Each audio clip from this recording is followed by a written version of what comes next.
So just here on farm here at Michael Carroll. So Mike, thanks for having us here today. So we're at the end of February, Mike. How is calving season gone? You don't look too tired. How did things go?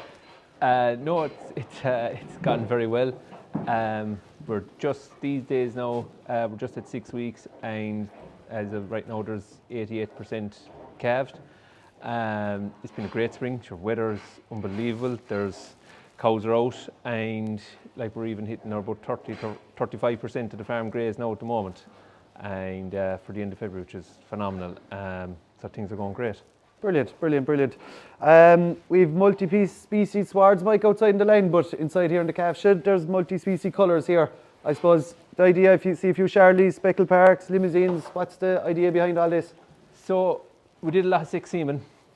This year we took our milk recording, and whatever we supplied to the co-op, that was the halfway, that was the average. So whoever's below average got continental, and whoever's above average was bred with, and so we have a good lot of beef continentals this year.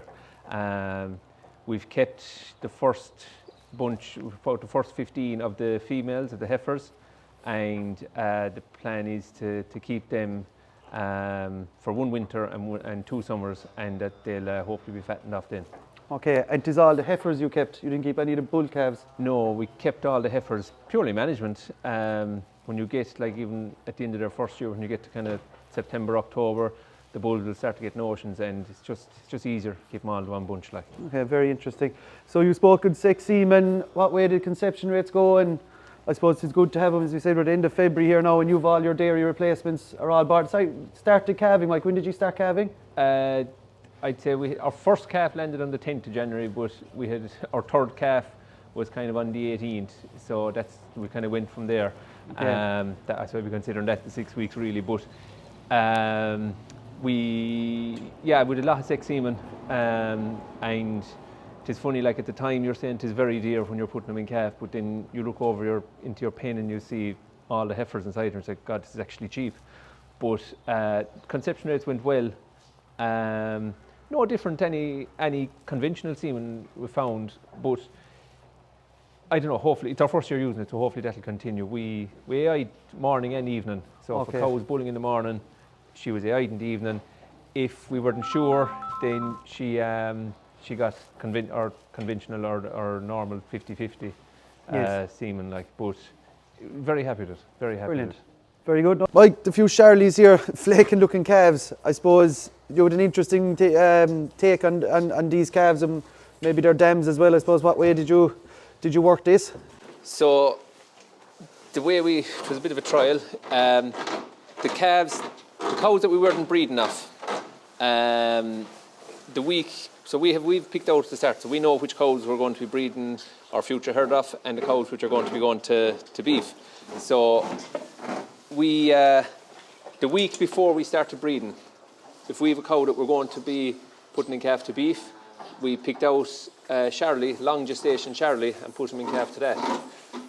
The whole idea is that they'll carry the extra time, and they'll calve in amongst everyone else, and the cow then. So you're gaining about 2 weeks milk with the cow without any intervention. Okay, and did it work? Oh God, yeah. There's loads of calves here, and they were all. You get an easy calving, long gestation Charlie, like, and easy calving, long gestation Charlie, and that brought.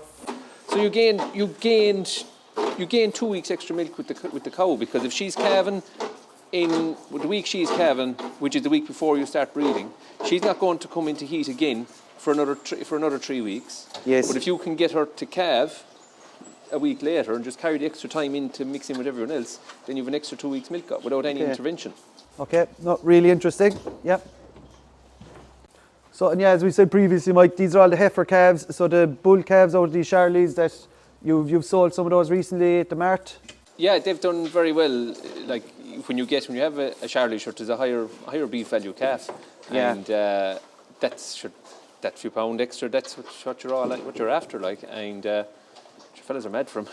Yeah, brilliant. I suppose this is your first year here with the automatic calf feeder. Maybe that's why you're not so tired. You're happy with it? Good job? It's very good. Couldn't fault it. The calves, like, we started bringing the calves over here every second day. We'd bring over a batch into the first pen, and then they were moved on into the next pen, and they were trained very quickly. It's taken an awful lot of work out of it for us. You can come over after the cows and just top up the powder, walk through them, make sure they're all right. There's no roaring and shouting. And the first batch of calves now are starting to be weaned. You can see in the computer they're entitled to less and less and less, and it does that all for you. Very happy with it. Very happy with it. Good. It's a significant investment, but really happy with it so far now. Okay, and yeah, taking off the labour at the peak time of the season where labour is short, I suppose it's taking some of the hassle out. Yeah, it is. It really is. Like there's like this isn't full. Like but there's 66 calves here at the moment. Like, and there's no bother to them. Like before, we would be hauling up the milk. Like, cause especially when it's the shed across the road, you were hauling up the milk up the road and trying to feed them on it, and then you're taking them off it, and just there was work in it. Like a lot of work in it. Where it is done now, and they're all getting the exact same feed. An interesting thing about it actually is you've calves that are poor drinkers, and you can see by it that even the poor drinker then is getting the right allocation. So if you're the good drinker, she's getting in the conventional way, like she was probably getting way more than she should have been, and the poor drinker was getting left behind. Whereas here, no matter how long it takes her, she gets her 2 litres. They get the 2 litres 3 times a day. So they get their 2 litres however long it takes them. So the poor drinker is getting the same amount of milk as a fast drinker, whereas it's fair on all of them. Then interesting. So no, that's very good. So as you said, these are starting to be weaned off now, and you can see in the computer inside. Yeah, they're getting less and less and less. And like what people have said is, like, for the weaning, it is very quiet. You don't hear them at all, because it's gradual. It happens gradual themselves. Like. Okay, brilliant. No, thanks a million for that, Mike. That's no problem.